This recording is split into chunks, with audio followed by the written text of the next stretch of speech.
thought I'd do a quick video because I've just got my HEQ5 back from repair. And it ended up being a blown motherboard or motor controller and a blown hand controller from doing an update. But I've got it back. It seems to be working at the moment, so I'm just going to have a quick session on the planets and see how the new Skywatcher Evolux 82 ED does. It's about 6:30 at the moment, still about 28 degrees, so it's pretty warm. Moon's in the background, there's not too many skies out, and I'll be using the ZWO 290 MC planetary camera. Yeah, but hopefully it goes all right. Spoiler alert, it didn't. It pissed down. So this is the following night. I'm using the Skywatcher Evolux 82 ED. It's got a focal length of 530 millimeters, making it f6.4. I've paired this with a Celestron 2.5 times Barlow and the ZWO 290 MC planetary camera. So the night was warm but clear with a full moon. I didn't do any polar alignment or anything. I just roughly pointed the mount 180 degrees to the south and did a 1-star alignment, which was fine for the planetary stuff.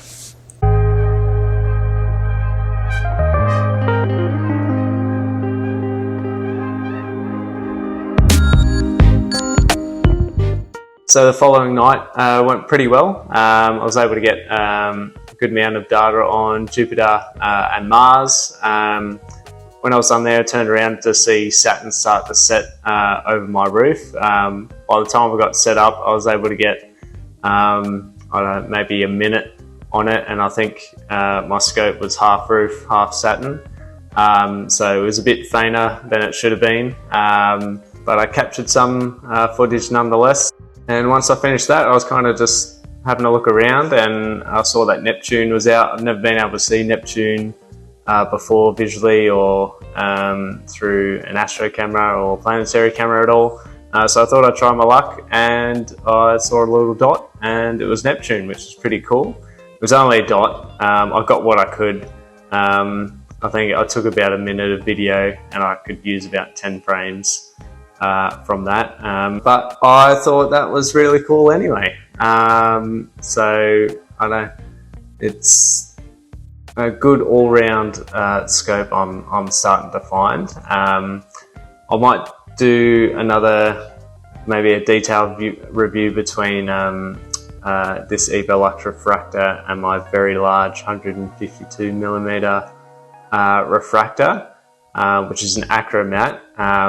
But I was looking at Orion between both scopes the other night, and it kind of looked the same, with the ED obviously having less chromatic aberration, and planets, I don't know, kind of look very similar. It might just be I'm not very good at visual, but I'd be pretty happy just taking the Evolux out at the moment. I think in a dark sky environment, the 150mm would be really, really good. But where I am, I think it's about 4 to 4, 4 to 5, and with the light pollution, and it was also on a full moon as well, so I guess things were washed out, and I don't really have a filter. I think I was using a UV IR cut filter, but I'll probably be better off with a Sky Glow or some sort of other light suppression filter to help. I do plan, if I get some spare cashola, to get the beta. I'm pretty sure everyone says beta, but I think beta sounds better. A semi-APO filter for the 152mm achromat, which should hopefully help with some of that chromatic aberration. One thing that I did notice is it might be the shorter focal length between this Evolux and the EvoStar 80 ED, but I found the chromatic aberration to be more noticeable. I didn't really notice it at all with the EVO 80 ED, and this is meant to have improved glass over the FBL 53 glass. So yeah, I'm not sure, that sort of took me by surprise. But I was also using a Sky Glow or a very light suppression filter when I did have the EVO Star, so maybe that helped. So I might try that, see if that makes a difference. But that's just something that I picked up on. It was very noticeable on Jupiter, I thought. But yeah, I'll do some more tests though. Alright, so this will be also a small review on ZWO's new ASI Studio. It did just have planetary capture originally, but now they've also got planetary stacking, and it was super quick. It was like maybe 10 seconds. So it was very quick to take a video using the software and then put it straight into its planetary stacking. There's no wavelet editing or anything like that. It was very basic sharpening and saturation contrast kind of thing. But what I've done, I also have an old PC which still has Registacks and Astro Stacker and Pip, if you're familiar with those types of software, which aren't available on Mac. So there hasn't really been any dedicated software for Mac laptops or computers when it comes to planetary work. So what I did is I took the video and just pretty much put it through the PC, stacking software and wavelet editing, and then I put the video through just the ASI planetary stacking software, and I edited the wavelets through PixInsight for the Mac version. And then I took both images, quickly put them through Apple Photos, which probably many of you probably wouldn't use for astrophotography, but I find it really easy to just do little tweaks on basic images like this. And yeah, so this is pretty much here how they turned out. So this is Jupiter, using the PC stacking software. And this is using the ASI ZWO stacking software with PixInsight's, I think it's multilinear transform, just for the wavelets, and pretty similar. They're different editing software, so I guess also skill level, but if they weren't side by side, I'd be stoked with both. I can't really notice much. Maybe on this Mac version, there's a little bit more noise, I guess, in the stacked, where it's maybe a little bit smoother on here, but really, I'm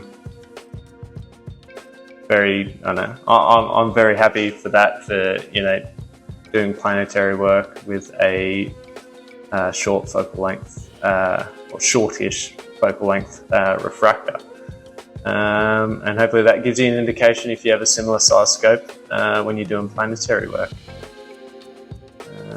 And this is Mars. So that's so Mars with the PC, Mars with the Mac.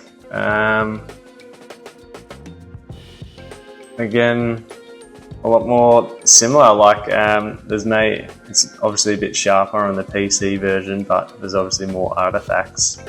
Where the Mac, I haven't gone as hard and it's a bit more blurry, but less artifacts. It's a bit smoother. Again, I'm very happy with those. Maybe the ice caps are a bit more accurate on this, where my editing kind of looks like it's surrounding. But that's Mars. Still, I'm very happy. These are all 3000 frames, 50% stacked. And then we have Saturn, and this won't be the best just because of how it was shot. There wasn't many frames. I think I still possibly got 3,000 frames, but the lighting wasn't very good as it was going over my roof. But again, I guess they're just different editing processes that I've done. So on the PC, more artifacts, but probably a little bit more natural detail. This one's a bit overexposed, but a bit more smoother. Yeah, but that's pretty much it. And then this is Neptune. I'm so happy with that. Just floating there in space, little fella. But yeah, so pretty cool. So hopefully that just gives you a bit of an insight into what we can do with the scope for planets wise. But that's pretty much it. Hopefully it was interesting-ish for you, but thanks again for tuning in, and I'll see you for my next video, which will most likely be the ASI Mini that turned up yesterday. Cool. See you later.